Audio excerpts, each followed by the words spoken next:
So here's the thing, right? So it is no secret that Facebook has dealt with a lot of issues the last 18 months, right? So the last 18 months have been tumultuous, to say the least, for Mark Zuckerberg, for Facebook, for Google, for a lot of the big ad platforms, right? And oh, by the way, got an awesome new chair. Larissa picked it up from me yesterday. I retired a chair after 10 years. This one's way, way nicer. Again, it is like there's somebody watching me out there that just like as soon as I go live calls me every time. Literally like 5 days in a row going live, I get a call as soon as I go live from a similar number, and I block them.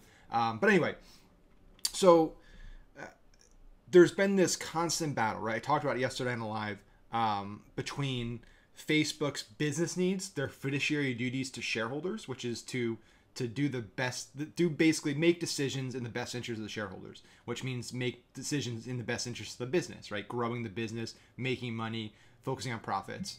And then Jeremy calls me, so it's insane. I get like no calls during the day, and then it just like as soon as I go live, I get calls. It's pretty crazy. I need to start like putting out an away message on my phone. But anyway, so this is really the first time that we've seen Facebook make like significant steps towards genuine user privacy, like genuinely focusing and caring about what the users like see and experience on Facebook. So this has been, a long time coming. Facebook has made a lot of changes that have impacted advertisers. So this article that Mark Zuckerberg posted yesterday basically addresses that concern and discusses what he sees, like where he sees Facebook going in the next few years, right? What his long-term vision is for Facebook. And so you can skim through. I'm not going to read through the whole thing.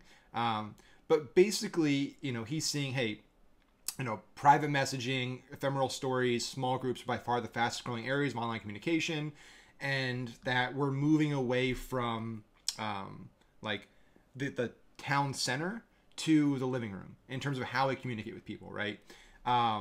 And so, Zuckerberg believes that the future of communication will increasingly shift to private encrypted services where people can be confident that they say to each other, stay secure in their messages and content won't stick around forever. This is the future I hope will bring about.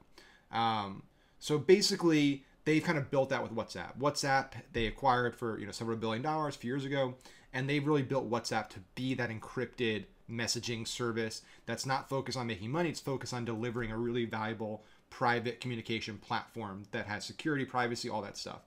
They're really now looking to build a platform around a few principles. So here's the principles they want to move Facebook towards, okay? So private interactions, encryption, reducing permanence, safety, interoperability, and secure data storage. So really what they're talking about is, and they go into each one of these in detail, what they're really talking about is, hey, Mark Zuckerberg sees Facebook moving over the next few years from the feed as the way we interact with Facebook, which has been the way it's been done for 15 years, where we're in the feed and it's just everybody's thoughts, right? It's your friend, your family member, your employee, your coworker, everyone's just dumping information, dumping news, dumping stuff in there, right? And you're consuming it. That's the way we use Facebook right now. We use it in a just like mass content consumption, just a living stream where we post, other people post, and we're just seeing a never-ending stream, right? So that's Facebook today. What it seems like Mark Zuckerberg wants to build Facebook to in the next few years is to look much more like Messenger, right? So the day-to-day common interaction on Facebook in a few years, he sees looking more like when you open Messenger than when you open Facebook newsfeed. And that is a game changer. That's a really, really big deal because that changes the ad units. That changes the mindset of why people, like me going onto Facebook in the feed versus me going onto Messenger, I'm in two different mindsets there, right? I'm looking for different things. I'm using it for different reasons. I have different goals and outcomes I expect from that usage, right? And so as advertisers, that has an impact on how we advertise, right? If the person in this platform is coming to this platform for a different experience in this platform, right? It's like, hey, if I go into Amazon, I have a different goal and I'm thinking differently, I'm acting differently than if I go into Instagram, right? Or Pinterest, right? So one, I'm looking to buy stuff. The other, I'm just looking to just talk and communicate and get inspired, right? So again, where I'm at mindset-wise is different. So this is going to be interesting because, again, It's a game changer in terms of how, like, what the mindset is when we're advertising as advertisers. I don't think Mark Zuckerberg's made any claims that they're going to get rid of advertising. That's not what they're saying here. But it's going to be much more focused around like Messenger and Stories as the dominant ad units, and less newsfeed, right column, audience network, those types of ad units that we've all become accustomed to. And that's where a bulk of our spend gets allocated right now in Ad Manager for most of us, right? And things like Stories and Messenger change the way we communicate. It changes the length and scope of how we can advertise, and it changes like the where we're at in the funnel and the buying decision when we're advertising, right? So the other big thing that is going to happen is if Facebook moves more towards this like cross-platform messaging network that's built more around one-to-one and one-to-few in encrypted, secure environments across Facebook, Instagram, WhatsApp. That's what Mark Zuckerberg's talking about. Is like they're building a messenger platform that integrates all of your communication. So basically, if you want to talk to somebody on SMS, but you don't want to give your phone number, well, you can do it through Messenger, right? Or if WhatsApp, you want to communicate with somebody on WhatsApp, but don't want to give your phone number, you can do it through Messenger or direct on Instagram. So it creates this kind of holistic communication platform, this all-encompassing communication platform that Facebook is going to own, from text to Messenger to Instagram to WhatsApp, and everything's going to happen in here. Customer support, commerce, communication, and Facebook owns that, right? But if that's the interaction, then we lose a lot of inventory. And so that's where things get interesting, because we're already experiencing sky-high ad prices, and a big reason for that is because there's just simply not enough supply and there's too much demand, and it's basic economics, right? So we have a lot of people that want to advertise on Facebook. We don't have enough places for people to advertise that want to advertise, right? So the only way to remedy that is for Facebook to increase the prices. That's the only way you can deal with that, right? Or you can add more inventory, but Facebook doesn't have it. So we're already at that point. We're already at that breaking point where there's just too much demand, not a supply. What Facebook's talking about now is basically cutting supply even more by potentially getting rid of or dramatically decreasing the role of the feed. And that's where a lot of inventory sits, right? That was what Facebook was. Facebook is the feed, right? So if you eliminate that, or if you dramatically cut back that, you're also dramatically cutting back a massive amount of ad inventory or ad supply, which again, what is that going to do? It's going to increase prices even more dramatically, unless Facebook comes out with, they release additional new ad units we haven't even thought of yet that increase new supply, right? So it's going to get more expensive for advertisers. It's going to get more challenging because now we're like, at least in the feed, right? So in the feed, you're at least in that circumstance, like you can grab attention more a little more easily than Messenger, because in the feed, like you might not be there for a specific goal, right? You open your phone, you kind of swipe through. Hey, here's a funny video. Here's a cute picture from, my, wife. Here's our kids. Oh, here's our best friends. Oh, this looks like a cool thing. And then you see an ad from Amex, like showing Greece. Ooh, that's beautiful. I want to go there, right? So it's a little more natural in that environment to have an ad and break that pattern, right? Because people aren't there for a specific goal. They're there kind of just to browse and consume. In Messenger, when I pull out my phone, like for Messenger, I have a goal, right? I'm trying to, hit people with a specific message. I'm going in there and either I'm responding to a message or I'm delivering a message, right? I have a much more specific goal mentally when I open that app than when I open YouTube or Facebook. That means as an advertiser, I have a much harder job breaking that attention, right? Because I'm more focused going into that medium than I am going into Facebook or YouTube. I have just a specific goal. I'm going in there. Hey, I got to send this person a message, right? I'm less distracted. I'm more focused. So now as advertisers, we have limited places we can advertise, and it's going to be more challenging, more expensive to break that pattern, right? So it's going to lead to advertisers having to really step up their game to interrupt patterns, to grab attention, to provide more value essentially, instead of just throwing a product up there. And it's going to also mean that businesses have to get more involved in Messenger, in one-to-one communication, investing in chatbots, AI, and that whole world, right? So what does this mean? And I appreciate it, Shane. And while I'm doing this, guys, feel free. I'd love to hear everyone's thoughts about this. If you're nervous about Facebook, if you're bullish on Facebook, on the ad platform, where else you guys are advertising, if anywhere, just share some thoughts and feedback below in the comments. I want to know what you guys think regarding where you're advertising right now, what your fears are, what your concerns are, where you see challenges, roadblocks. If you think this is overblown, if you don't think Facebook is going to change it dramatically, I want to hear that in the comments below. And obviously, hit the like and hit the share button if this is interesting to you. I want to get more people watching these lives every day. Okay. So, and if you're watching on YouTube, hit the subscribe button below. I'm trying to do these simultaneously. I'm doing live over here on YouTube over there. Okay.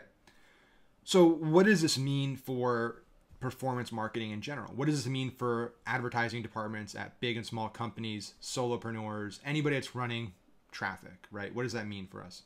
Well, it means if right now you are 100%, 90%, 80%, if you're like of a huge chunk of a vast majority of your ad budget is in Facebook right now, you need to start thinking about diversification, right? Basically, the way I look at it is, if Facebook got turned off today, would that have a noticeable, tangible impact on your business, right? Would you feel it? And if you say yes, then you need to really start looking at other traffic channels, because that's really the test, right? It's like, hey, if this part of my business, if this revenue stream or this traffic channel got froze today, would it hurt my business significantly? Would it lead me to have to make certain decisions because of that? And my gut is that for most people, at least most people I talk to, the answer is yes, that they are heavily in Facebook. And that's kind of their traffic channel of choice. And that's where they've built a lot of their success, and they've acquired a lot of customers, because for the last few years, it's been relatively easy to scale businesses with Facebook. Facebook has given a lot of businesses an incredible platform to grow and to fuel customer acquisition, like no other we've seen before. And so because of that success, we've continued to allocate more budget. Hey, this is working really well. Let's stop doing this. Let's stop testing this. Let's put it all in here. Let's put all our eggs in this basket. And we're even guilty of that, right? That's why right now we've spent the last few months heavily investing in education and testing on native, on Snapchat, on YouTube, on Messenger, on text, on push notification, looking at every type of channel we can have for communication, because we want to make sure that, hey, if Facebook radically changes next year, 6 months from now, it's not going to destroy our business, right? I actually have a call in about 2 hours with some high up people at Snapchat to talk about our accounts and our strategy for the year. And so I'm really excited about that. I'm excited to learn more about Snapchat and really explore that as well.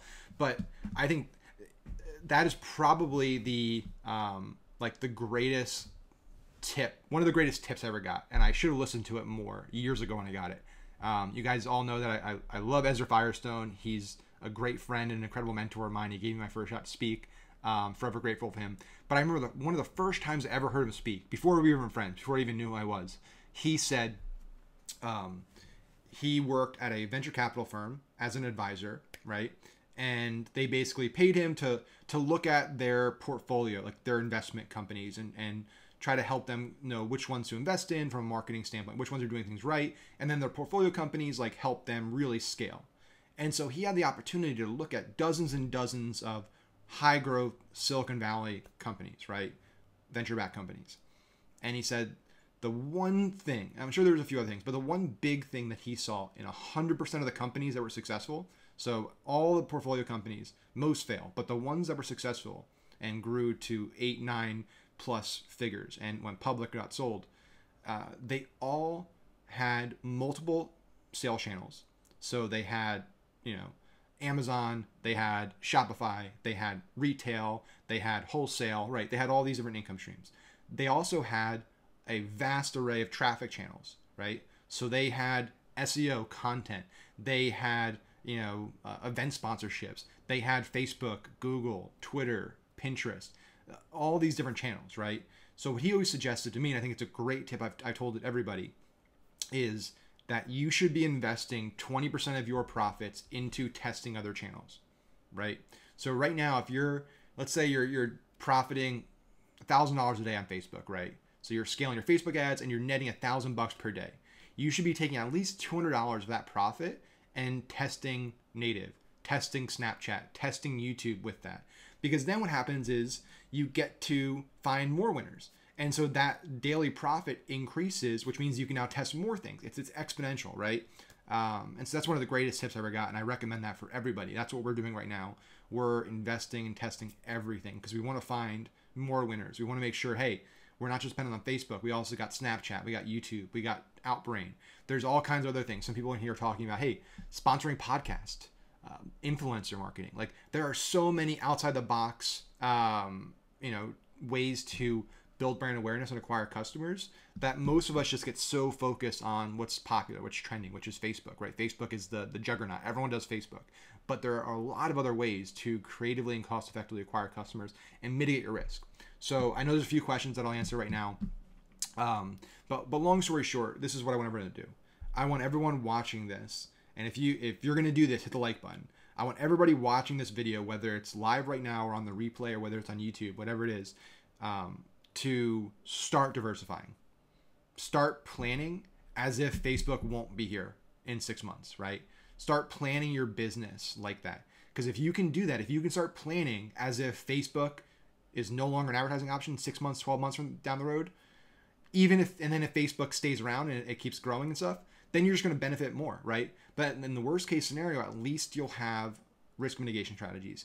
Your business will be diversified. You'll be able to keep running and growing regardless of what happens to Facebook, regardless of what the government decides to do, regardless of what Mark Zuckerberg decides to do. You can't tie your business to somebody else's platform. And that's what a lot of people do with Amazon, right? Jeff Bezos could decide tomorrow, like, you know what? I just want to own all our own brands. I want to go all in on our server business, our retail business, our insurance company. I want to go all in on that. So we're going to get rid of our seller platform. And he could just, like that, just turn off everyone's store, and all those people doing millions, tens of millions of dollars a year could be out of business tomorrow. That's terrifying. That is so scary. And a lot of people don't think about that because it's scary to think about the worst case scenario. Nobody wants to think about that, right? But the reality is that it's a possibility. And if it's a possibility, you should have a redundancy in place. You should have a plan in place to make sure that no matter what somebody else does with their business, your business keep growing. So let me know if you guys agree with that. If you're going to start doing that, hit the like button. Let me know that you're going to do that because I want everybody to commit to doing that. Because if you can do that, you're going to be successful regardless of what happens.